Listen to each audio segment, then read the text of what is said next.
இது 75வது ஆண்டு பவள விழா. மாண்புமிகு முதலமைச்சர் அவர்கள் இந்த பவள விழாவின் முதலமைச்சராக இன்று அமர்ந்திருக்கிறார்.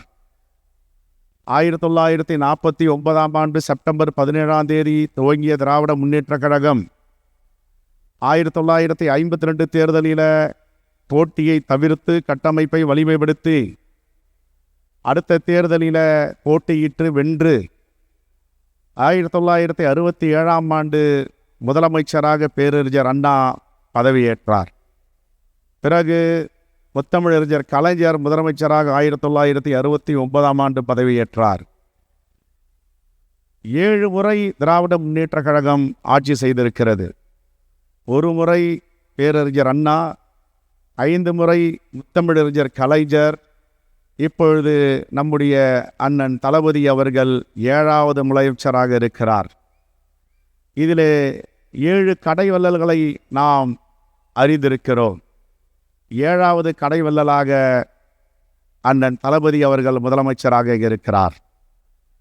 7 கடைவள்ளல்கள் கொடுத்த திட்டங்களும் சமூக நீதியும் தான் இன்று தமிழ்நாட்டின் மிகப்பெரிய பரிணாம வளர்ச்சிக்கு உதவி இருக்கிறது.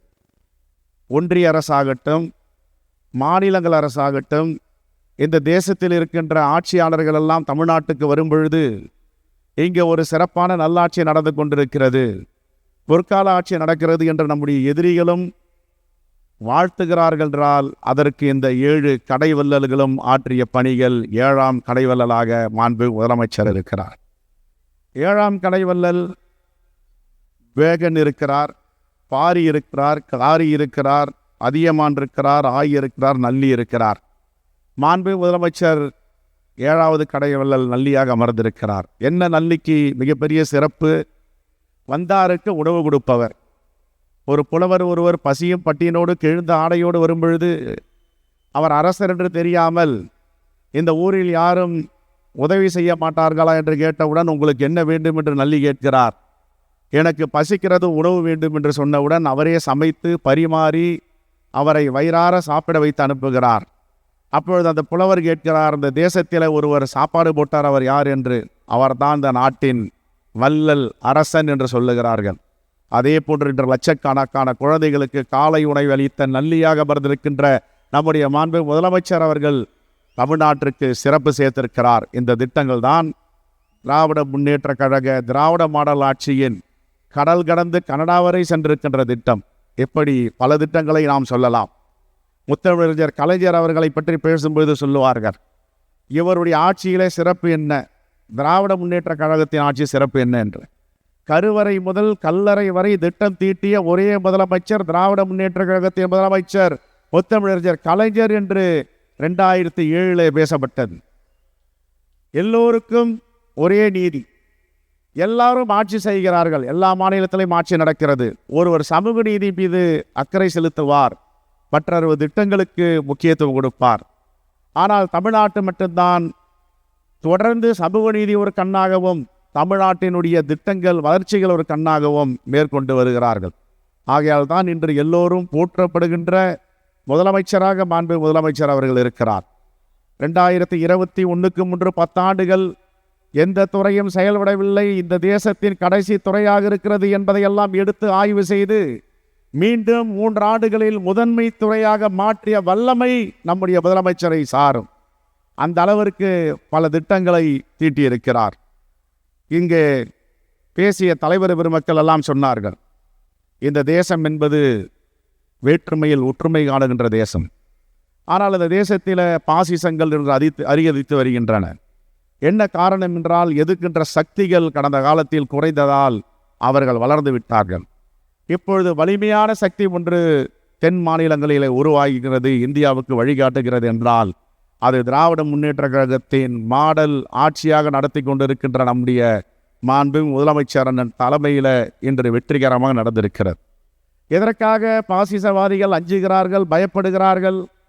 தமிழ்நாட்டை கண்டால் ஏன் நடுக்கம் வருகிறது? தமிழ்நாட்டை கண்டால் ஏன் அச்சம் ஏற்படுகிறது? தமிழ்நாட்டை தொட்டால் ஷாக்கடிக்கும். தமிழ்நாட்டு முதலமைச்சர் வேடிக்கை பார்க்க மாட்டார், உடனடியாக பதிலளிப்பார், எந்தவித சமாதானமும் செய்து கொள்ள மாட்டார். தமிழ்நாட்டு மக்களுடைய நலனே ஒன்றுதான் முக்கியம் என்று அவர் பணியாற்றி கொண்டிருக்கிறார். ஆகையால் தான் என்னுடைய ஆசையை நான் இங்கே தெரிவிக்கிறேன். கால் நூற்றாண்டில் திராவிட முன்னேற்ற கழகம் ஆட்சியில் இருந்தது. அரை நூற்றாண்டில் திராவிட முன்னேற்ற கழகம் ஆட்சியில் இருந்தது. முத்தமிழறிஞர் கலைஞர். இப்பொழுது பவள விழா 3/4 நூற்றாண்டில் 75வது ஆண்டில் மாண்பு முதலமைச்சராக அண்ணன் தளபதி அவர்கள் அமர்ந்திருக்கிறார். நூற்றாண்டு விழா காணும் போது நீங்கள் முதலமைச்சராக இருக்க வேண்டும் என்னுடைய ஆசையை நான் இங்கே பதிவு செய்ய விரும்புகிறேன். ஏனென்றால் இந்த தேசத்தை மிகப்பெரிய பிணி பிடித்திருக்கிறது. பாசிச சக்திகள் அச்சுறுத்தி கொண்டிருக்கின்றன. இதை விரட்ட வேண்டும், வீழ்த்த வேண்டும் என்றால் தமிழ்நாட்டில் அது உங்கள் தமிழை தான் முடியும். அதற்காக உங்கள் தலைமை தேவைப்படுகிறது. இன்னும் 1/4 நூற்றாண்டு. 1/4 நூற்றாண்டெல்லாம் என்ன 100 வருடமா என்று கேட்கலாம்.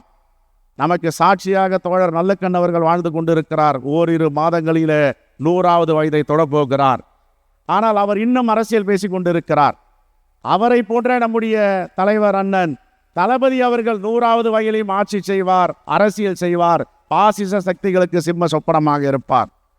பெரியோர்களே, இந்த மாநாட்டில் கலந்து கொண்டிருக்கின்ற தலைவர் பெருமக்களே, நீதி கட்சி, சுயமரியாதை கட்சி, திராவிட கழகம், திராவிட முன்னேற்ற கழகம், இதில் ஒரு மிகப்பெரிய பரிணாம வளர்ச்சி இப்பொழுது இந்த தேசத்தில் ஏற்பட்டிருப்பதற்கு என்ன காரணம் என்றால் அவருடைய உண்மையான உழைப்பு, அவருக்கு கிடைத்த தளபதிகள். எல்லோரும் சொல்லுவார்கள், டெல்லியில் இவ்வளவு ஆண்டுகளாக ஒரு இயக்கம் எத்தனை சோதனைகள் வந்தாலும், வேதனைகள் வந்தாலும், துன்பங்கள் வந்தாலும் அதை அசைத்து பார்க்க முடியாத இயக்கமாக மிகவும் மிகவும் பரிணாம வளர்ச்சி மீண்டும் மீண்டும் எழுகிறது. என்ன காரணம் என்றால் தலைவர்கள் அப்படிப்பட்ட தளபதிகளை வளர்த்து வைத்திருக்கிறார்கள், அமைச்சர்களை வளர்த்து வைத்திருக்கிறார்கள். ஆகையால் யாரும் தமிழ்நாட்டையோ திராவிட முன்னேற்ற கழகத்தையோ நெருங்க முடியவில்லை. அதற்கு ஒரு சாட்சி, 500 நாட்களுக்கு மேல் பாசிசம் சிறைபிடித்து வைத்திருந்ததை உறுதியாக அதை மீண்டெடுத்து மீண்டும் சிறை மீட்டு வந்திருக்கிறார் நம்முடைய மேலாள் அமைச்சர் செந்தில் பாலாஜி அவர்கள். அவர் ஒரு உதாரணமாக இங்கே திகழ்ந்து கொண்டிருக்கிறார். இப்படி எவ்வளவு சோதனைகள் வந்தாலும் அதை மீண்டு வருகிறார்கள், வென்றெடுக்கிறார்கள். தந்தை பெரியார் அவர்கள் காங்கிரஸ் காரிய கமிட்டியுடைய தலைவராக, தமிழ்நாட்டின் தலைவராக இருந்தார். கருத்து வேறுபாடால் திராவிட கழகத்தை ஆரம்பித்தார். அவர் எப்படி காங்கிரஸோடு உறவு வைத்திருந்தார், அதற்கு பிறகும் பெருந்தலைவர் காமராஜரோடு எப்படி இருந்தார், இது முதல் படி. இரண்டாவதாக பேரறிஞர் அண்ணா அவர்கள். பேரறிஞர் அண்ணா அவர்கள் இந்த மண்ணில திராவிட நாடு என்ற பத்திரிகையில் வந்ததை நாம் அவசியம் இங்கே ஒரு செய்தியை சொல்ல வேண்டும். அவர் பெருந்தலைவர் காமராஜர் அவர்கள் முதலமைச்சரானவுடன் மிகப்பெரிய தென் மாவட்டங்களில் வெள்ளப்பெருக்கு ஏற்படுகிறது. அந்த வெள்ளப்பெருக்கில் அவர் தன்னுடைய பணியை செய்வதற்காக மாண்பு முதலமைச்சர் களத்தில் இறங்கியிருக்கிறார். அப்பொழுது நம்முடைய அறிஞர் அண்ணா அவர்கள் திராவிட நாடில் எழுதுகிறார். பேரறிஞர் அண்ணா அவர்கள் பெருந்துயரை அங்கே அகற்ற சென்றிருக்கிறார். அங்கே மக்கள் கண்ணீர் வடிக்கிறார்கள், இவரும் கண்ணீர் சிந்துகிறார். அங்கே மக்கள் கவலையில் பாடிக்கொண்டிருக்கிறார்கள், இவரும் கவலைப்படுகிறார். இப்படிப்பட்ட முதலமைச்சர் தானே நமக்கு வேண்டும், வாழ்க பெருந்தலைவர் காமராஜர் என்று வாழ்த்தி ஒரு எதிர்க்கட்சி தலைவர் எழுதுகிறார் என்றால் இந்த அரசியல் நாகரிகம் இந்த தேசத்தில் எங்கேயாவது இருக்குமா? அதுதான் திராவிட முன்னேற்ற கழகத்தின் அரசியல் நாகரிகம். அதனுடைய தொடர்ச்சி முத்தமிழறிஞர் கலைஞர் அவர்கள் அன்னை இந்திரா காந்தியிடம் கருத்து வேறுபாடு ஏற்பட்டாலும் தேசத்தை பாதுகாக்க வேண்டும், இந்த மண்ணில் ஜனநாயகத்தை காக்க வேண்டும் என்பதற்காக நேருவின் மகளை வருக, நிலையான ஆட்சி தருக என்று சொன்னார, அதை மறக்க முடியுமா?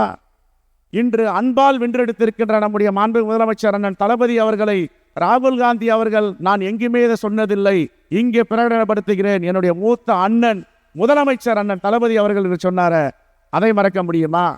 இப்படி காங்கிரசுடன் பின்னி பிணைந்திருக்கின்ற இந்த உறவு அனைத்து இந்தியா கூட்டணி கட்சி தலைவர்களையும் அவர்களை உருவாக்கி ஒரு ஆளுமையோடு இங்கே நடத்தி கொண்டிருக்கிறார்.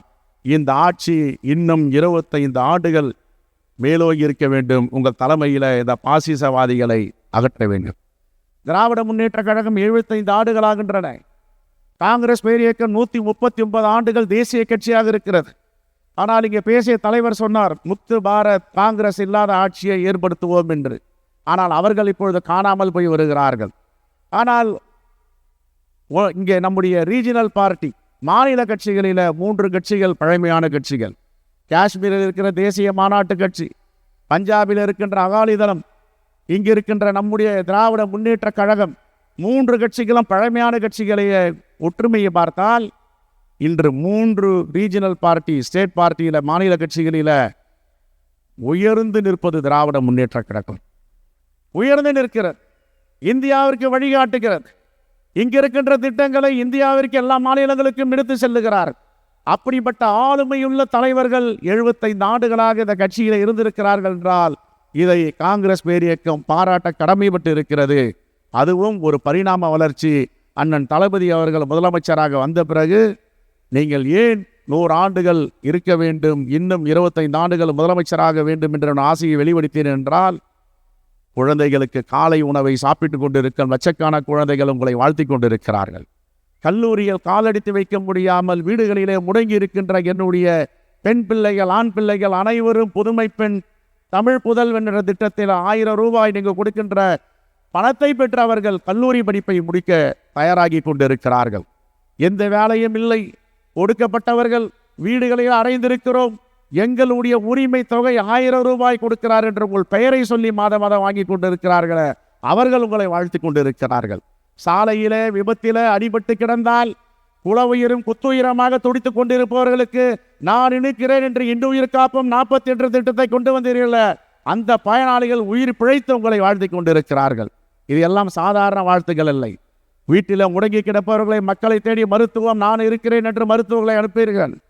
கல்வியிலே தடை ஏற்பட்டால் கொரோனா பெருந்தொற்று காலத்தில் நான் உங்களுக்கு கல்வி கண் திறந்த காமராஜர் போல் கல்வியை வீட்டுக்கு அனுப்புகிறேன் என்று இல்லம் தேடி கல்வியை சென்றீர்களே, அவர்கள் உங்களை வாழ்த்து கொண்டிருக்கிறார்கள். ஆகவே இந்த 75 ஆண்டு பரிணாம வளர்ச்சியில தமிழ்நாட்டில் போட்ட திட்டங்கள் 1, 2 கிடையாது. சமூக நீதியும் திட்டத்தின் வளர்ச்சி, தமிழ்நாட்டுடைய வளர்ச்சியும் 2 கண்களாக நீங்கள் அமைத்திருக்கிறீர்கள். வெற்றிகரமாக உங்களுடைய பயணம் தொடர வேண்டும் என்று 75வது பவள விழா ஆண்டை நாங்கள் வாழ்த்துகிறோம், வரவேற்கிறோம். மீண்டும் இது 100 ஆண்டுகள் பரிணாம வளர்ச்சி பெற வேண்டும். கடைசியாக ஒரு செய்தி. இந்தியாவில எல்லா பொருளாதாரங்களும் தேங்கி உள்ள நிலை, பொருளாதாரம் தேக்கமுள்ள நிலையில வெளிநாடுகளுக்கு சென்று வெளிநாட்டு முதலீடுகளை எல்லோரும் பொறாமைப்படும், புச்சரிப்புப்படும், எரிச்சல் படும் அளவிற்கு தமிழ்நாட்டை மேன்மையுள்ள மாநிலமாக மாற்றுவதற்காக $1 டிரில்லியன் பொருளாதாரத்தை நோக்கி சென்றிருக்கிறீர்களே, இதுதான் இந்த காலகட்டத்தின், இந்த நூற்றாண்டின் மிகப்பெரிய சிறப்பு. பல சிறப்புகள் காஞ்சிபுரம் மாவட்டத்திற்கு இருக்கின்றது. போதி தர்மர் இங்கு பிறந்தவர். இங்கு பிறந்து உலகம் முழுவதும் புத்த மதத்தை பரப்பினார். மதத்தில் புரட்சி செய்த ராமானுஜர் இந்த மாவட்டத்தில் பிறந்தவர். கோவூர் சேக்கியார் இந்த மாவட்டத்தில் பிறந்தவர். இந்த நூற்றாண்டின் சிறப்பு, பேரறிஞர் அண்ணா காஞ்சியில பிறந்தவர். ஆகவே இந்த பவள விழாவை வாழ்த்துகிறோம். உங்களோடு காங்கிரஸ் பேரியக்கம் தோளோடு தோள் நிற்கும்.